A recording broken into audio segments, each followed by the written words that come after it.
Welcome back behind the velvet rope. Let's just get right into it today because we are joined by the one, the only, just David. Oh my God. Sorry, I was fixing the microphone. My voice is still kind of shot. What the fuck? So let's get through this together. We are doing and we have special guest coming later, special guest coming on this episode. Welcome, everybody. It is Saturday. It is the official kickoff of our RHONJ recaps, which we are just doing here only on Patreon. So welcome. We got a lot to cover today. And this is the real deal, guys. This is the real deal. So it's back.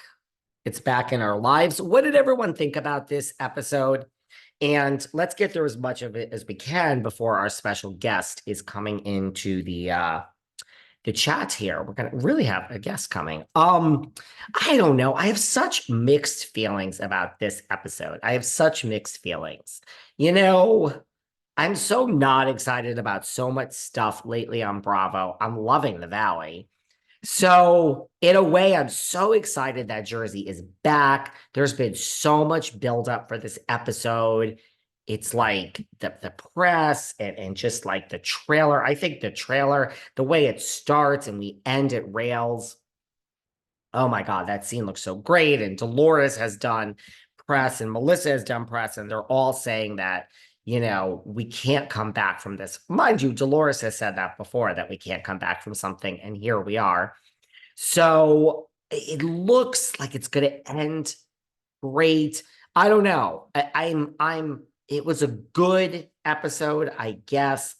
And then part of me is also like, are we dealing with the same stuff that we've been dealing with? I mean, I guess there's so much that happens off air. Like, we knew how it ended last season. Also, this is after a pause. This was actually paused and then picked up. I don't know why New Jersey was ever paused. I mean, it was only paused for like a month and a half, 2 months. Remember that? But we're basically picking up right where we left off. We're talking about the reunion and just all this stuff that goes on off air. So I'm excited, but at the same time, I'm like, are we really in new territory here? I mean, Rachel's new, Danielle's new, but we kind of knew all the stuff that happened. And so I don't know, is this just going to be, I mean, look, I got stuff to say about where I think the show is going. Here I go again of where I think the show is going after the season, but let's take it 1 hour at a time, David,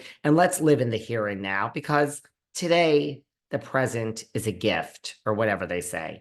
Today is a present. Let's not focus on the future. So before we get into all my predictions of what's happening with this cast for the future, because remember I said Melissa was definitely not going to be back, and here she is. So let's not get there yet. So we learned early on in the episode that we basically start with the first alone scene is Rachel Fuda. Like, let's just call this what it is.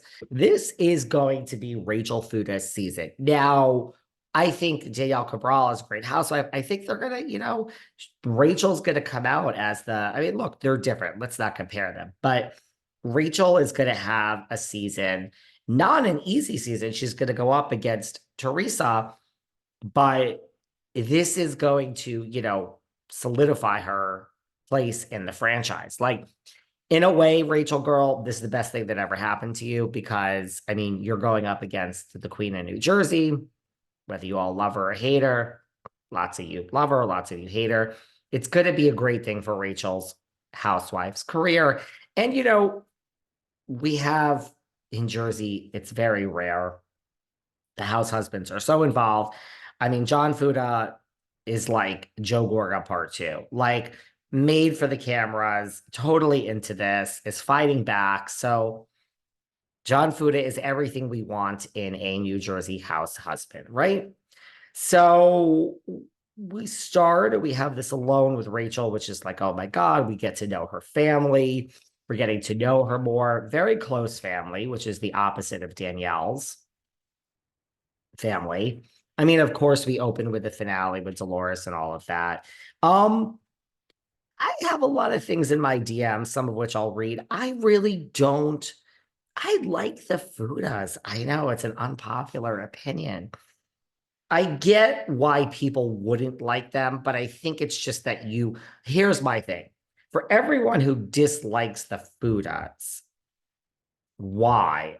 This is what I think. I think you just all love Teresa. I think you're tree huggers, and that's fine. But why do you dislike them? Because I do feel they're just kind of putting it all out there. Someone slipped into my comments that said, the Fudas remind me of that other shady ass woman and her mortgage broker husband. I assume you're referring to my friend Amber Marchese, who is my friend, who I actually really like. So the Fudas are giving them Marchese vibes. That's one of these DMs here. But to me, it's like they're doing the job, and I mean they're putting it all out there. So, do you really dislike the Fudas, or do you just love the queen, your queen Teresa? You know, the star of the show, and is it just that they're going up against her? I don't know. Just asking a question. Again, guys, we're going to be recapping this. I don't have any sides. I have no horse in this race. I've been having a lot of things that I've been seeing behind the scenes that Teresa's doing that I feel are shady boots, but you know, I'm sure Melissa's gonna piss me off soon too, and I'll have something to say. Um, where else? Where do I want to take this conversation? Because there's so much for us to get to. Okay, so I love in the flashback, in the Rails flashback, where I think the best line of the whole season. I mean, we're still talking about your husband's in the pool and Monkey, you know, Monkey's asshole. I think when Rachel says, "I keep my husband's name out of your fat hot dog mouth" to Teresa, I'm sorry. It is going to go down in history as Monkey's asshole, husband in the pool, make it nice, clip, clip. It's a great fucking line. It's a great line. So Rachel Fuda, I think, has the line of the whole season. We learn early on that you know, we knew this, but we are revisiting the fact that, you know, Louie had the Fudas invested and investigated, so that's kind of out there. Then we do flash to the scene with Rachel and the kids. You know, we learn that her daughter has some speech issues. The family's there. They're all in love. It's a well knit family. So we're learning more. I love, like, season 2 is when we learn more about people. We learn about Danielle and Nate had brain surgery. So I like this. I like that we're learning more about the new housewives, right? Then we go to Melissa, Messy G, my girl, Messy G. New house. Okay, I'm gonna give it to Melissa. I like the new house.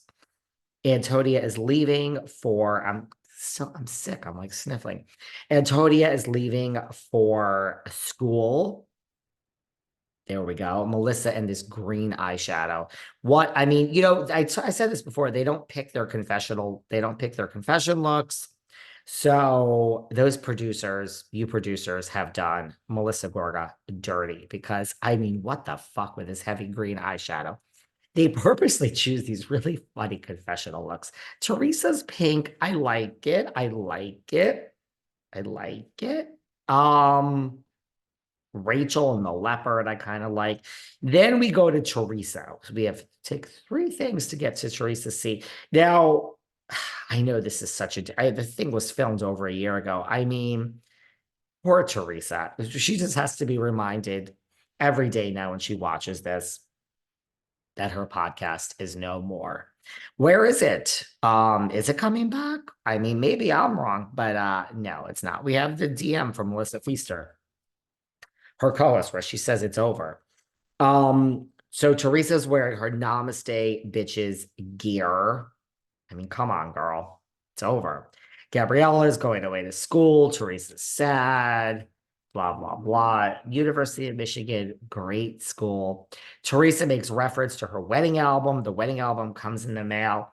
I say, man, this just makes me realize how long this fucking thing has been off the air.